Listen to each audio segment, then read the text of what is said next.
Assalamu alaikum wa rahmatullahi wa barakatuh, friends. How are you?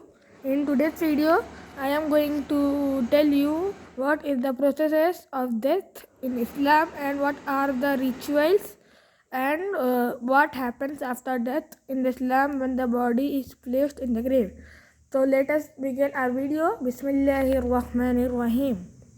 So according to Islam and in Islam, death is a transition, means that is a transfer from worldly life to the afterlife. This process involves several stages, including the soul's departure, a period in the grave, the day of judgment, and the final destination.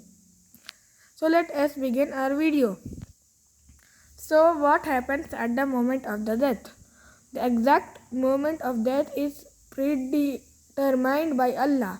The angel of death, Israel alayhi salam or Malik al-Maut, is responsible for taking the soul from the body. For the people who believed in Allah, a certain period of time when a person is born in the world is written, like he will live for 10 years, seconds, and dash dash. So for a righteous person, the soul is extracted gently and peacefully, like a drop of water from a cup. Angels with bright faces then take the soul to the heavens. For a disbeliever or a wicked people, those who not believe in Allah, the process is described as painful and harsh, like dragging of an iron skewer through moist wool, tearing veins and sinews. Angels of punishment take the soul. The grave, barzakh. When the body is placed inside the grave, the realm of barzakh starts. After the traditional Islamic funeral rites, washing, shrouding, and burial, the body is placed in the grave and the soul enters a transitional realm called barzakh, a barrier between the earthly life and the day of resurrection. In grave, two angels, Munkar and Nakir, question the deceased to their faith. The primary questions are: when the man is placed inside a grave, and when approximately the people walk 40 steps away from his grave, his soul is now descended to his body, and after that Munkar and Nakir come for the questions and they ask questions. They ask questions like, who is your Lord? Man Rabbuka? What is your religion? Man Dinuka? Who is your prophet? They ask these three questions. A believer who lived with righteous life will able to answer correctly. Their grave will be expanded and filled with lights and become a place of peace and comfort, with a window of paradise open for them until the judgment.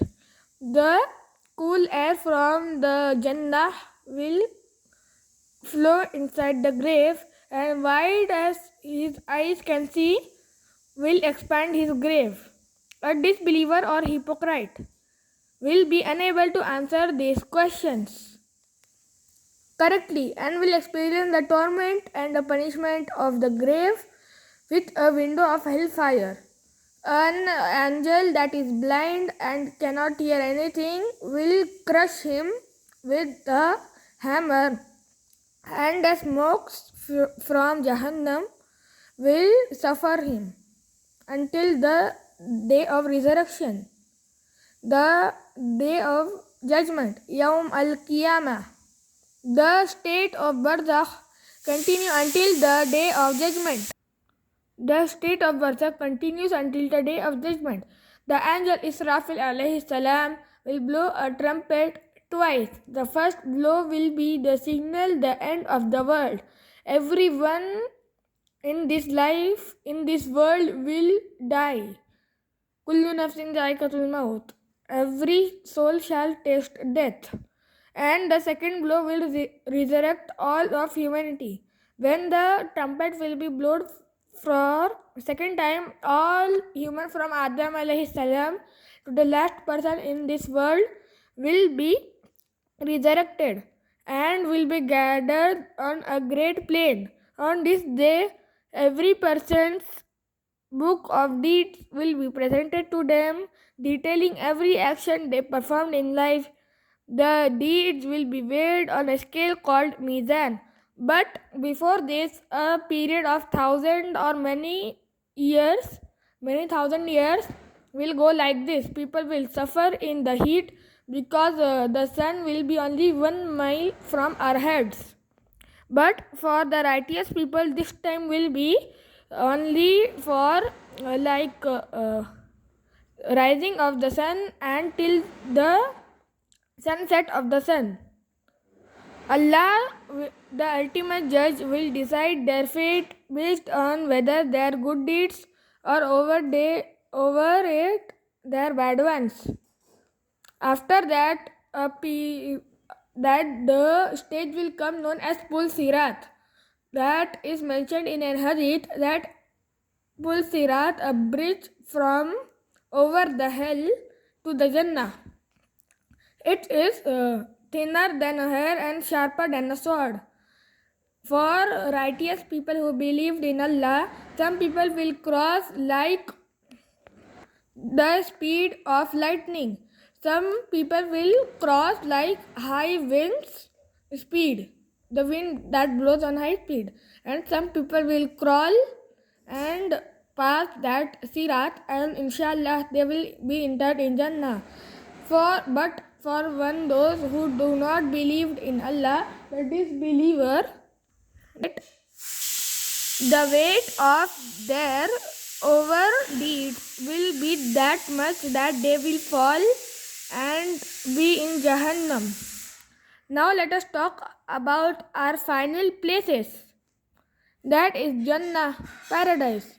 Those with a balance of deeds will enter Jannah, described as a beautiful garden of everlasting bliss, with rivers flowing beneath, where there is no pain, sickness, or sadness, and all wholesome desires are fulfilled. Jahannam, those with more bad deeds or who committed the unforgivable sin of shirk, associating partners with Allah, will enter Jahannam, a place of physical and spiritual suffering, fire, and torment.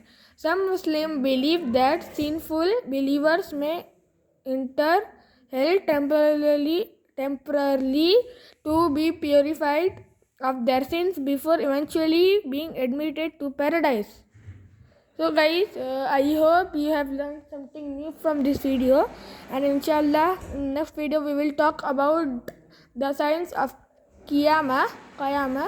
So thank you so much for watching this video, and inshallah after next video we will talk about in detail about Jannah and Jahannam. So guys, thank you so much for watching this video. See you in the next video. Till then, goodbye. Assalamu alaikum. Take care. And don't forget to subscribe and like.